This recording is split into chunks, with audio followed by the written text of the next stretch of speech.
Live. We're there for you. ABC4 News at 5 starts now. Good evening, and thanks for joining us here on ABC4 News at 5. I'm Courtney Johns. Glenn Mills and Emily Flores are off tonight.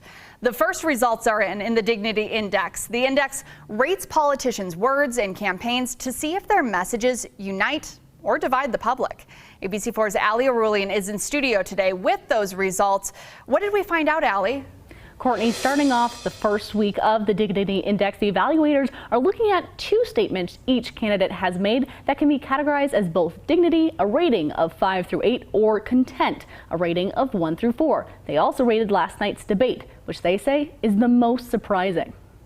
Dignity or contempt, unite or divide. Those are the questions the Dignity Index is asking when it comes to our political candidates' language, releasing their first report today. The exhausted majority are tired of the contempt-filled language that we hear in political debates every day, and there's got to be a better way.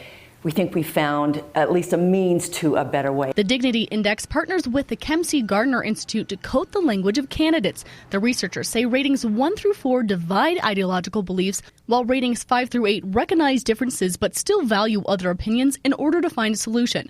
Most candidates in this first rating receiving between a 4 or a 6, with the lowest rating being 3 and the highest rating being 7.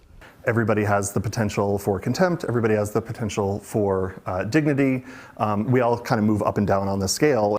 And that way, they say the results weren't too surprising. However, what they did find surprising was last night's debate between Representative John Curtis and challenger Glenn Wright, saying it was unexpectedly respectful. I found it staggeringly dignified.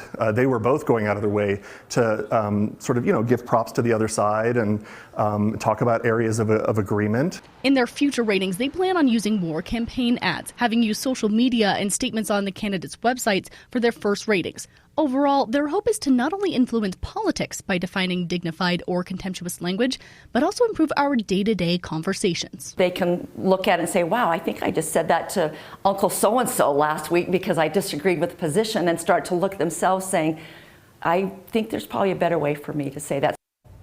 You can find the full report on our website, abc4.com. Now, this first index also showed a slight trend in the difference between incumbents and challengers. I'll explain that and what experts are hypothesizing tonight at 6. Courtney?